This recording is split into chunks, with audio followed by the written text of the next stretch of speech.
네, 여러분 반갑습니다. 거진 일주일 만에 뵙습니다. 잘 지내셨습니까? 오늘 제가 여러분들께 드릴 말씀은 이제 연구 효율을 올리기 위해 연구 영역 규정에 대한 중요성입니다. 사실 이 주제를 여러분들께 이제 말씀드리려고 하는 이유는 어떻게 보면 이제 예전에 방송했던 방송 중에 자기 주제를 알아라 막 이런 식의 주제가 한번 있었어요. 그러니까 결국에는 이게 내가 할 수 있는 규정 영역 내에서 일을 진행해야 최선의 이 효율이 나오는데, 내 한계를 넘어선 영역으로 넘어가 버리면 내 이상만 넣고 이제 또 현실은 이제 또 시궁창이잖아요, 우리가. 그래서 이 괴리가 굉장히 깊어져서 악순환에 빠지게 되는 경우가 생깁니다. 그렇게 되면 이제 저번에 영상에 올린 것처럼 자기 부정을 이제 마주하게 되는 거죠. 그렇기 때문에 그런 현실을 조금 배제하고자 연구 영역 규정의 중요성에 대해서 오늘 여러분들께 말씀드리고자 합니다.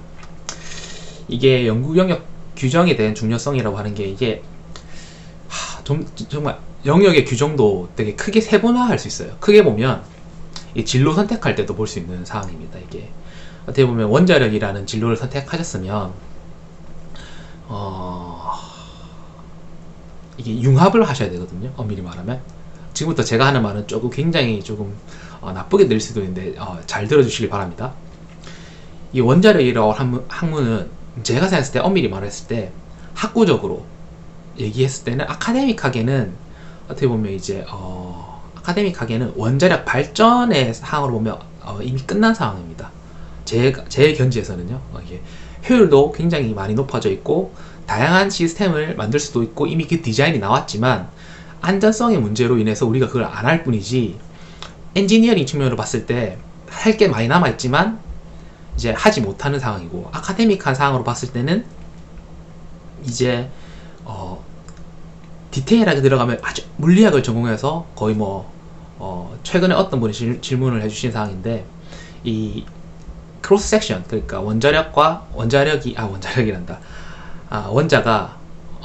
전자기력 환경에 놓였을 때 그 중성자와 산란 단면적이 어떻게 달라질 수 있느냐, 이런 아카데믹한 리액션에 대해서 이제 더 이상 나아갈 수 있지만 이 부분을 다루고 있지는 않거든요. 이 부분은 그냥 입자물리 하시는 분들이 하셔야 되는 부분이고, 한국에 있는 원자력 전공은 이 부분을 또 다루지는 않습니다. 따라서 아카데믹하게도 어떻게 보면 정체되어 있고 엔지니어링 하게도 정체되어 있기 때문에, 크게 봤을 때, 우리가 큰 분야로 갔을 때는 이 원자력이라고 하는 걸 하기 위해서는 연구 영역을 규정할 때는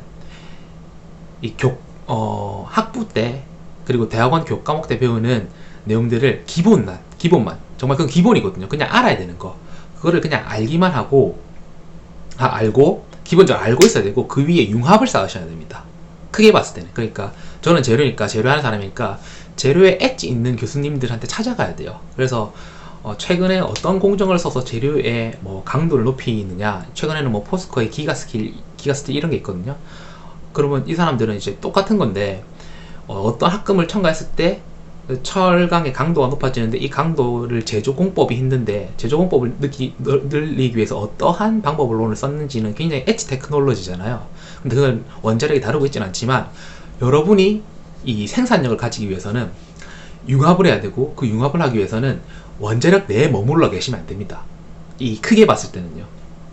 이게 지금은 디테일한 세부적인 연구가 아니라 이제 크게 학과의 수준에 봤을 때의 내용입니다. 그렇기 때문에 학과의 수준에 나왔을 때 원자력을 전공하셨던 분들이라면, 원자력이 아니라 일반론적으로 얘기하면 자기 학과가 정체되어 있다, 자기가 인사이트를 가졌을 때, 예를 들어 엔지니어링 쪽으로도 정체되어 있고 아카데믹하게 정체되어 있다고 한다면 테크닉을 익히셔야 됩니다. 융합을 하셔야 돼요. 그렇기 때문에 저는 재료이기 때문에 재료를 좀 많이 습득하려고 노력했고, 아니면 열수력 하시는 분들이라면 이제 기계과 쪽에서 배우는 교과목을 조금 더 열심히 따라가야 되죠. 그래야 이 자신의 정체성을 유지할 수 있습니다. 연구자로서 정체성이라고 하면은 새로운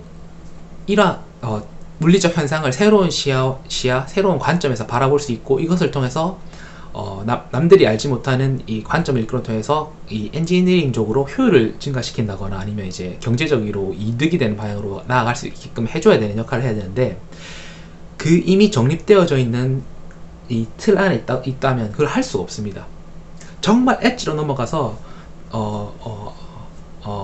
물리적인 현상을 자기 스스로 독파할 수 있는 단계까지 가지 않는 이상에서야 융합을 하셔야 되고, 이 융합을 하기 위해서는 정말 기회가 줘야 돼요. 처음부터 이걸 하려면. 그런데 이 기회를 알려고 하면 자기 연구 규정을 명확히 정의해야만 이 상황을 정의를 할 수 있거든요. 근데 이 상황을 정의하지 못하면 여러분들은 남탓만 하게 돼요. 예, 취직이 안 돼서 뭐 힘들다느니, 아니면 뭐 우리 교수님은 이거밖에 안 해준다느니, 아니면 옆에 주변 환경은 뭐 안 좋다느니, 이런 신변잡기적인 것에 빠지기 때문에 나의 나의 레짐, 그리고 또 나의 레짐 안에서 연구 효율성을 증가시키기 위해서는 어떤 탈출구를 잡아야 되는지에 관한 이 명확한 인사이트를 가지기 위해서 이 연구 영역을 규정하셔야 됩니다. 그래서 오늘의 하고 싶은 말 한 단계로 요약하자면,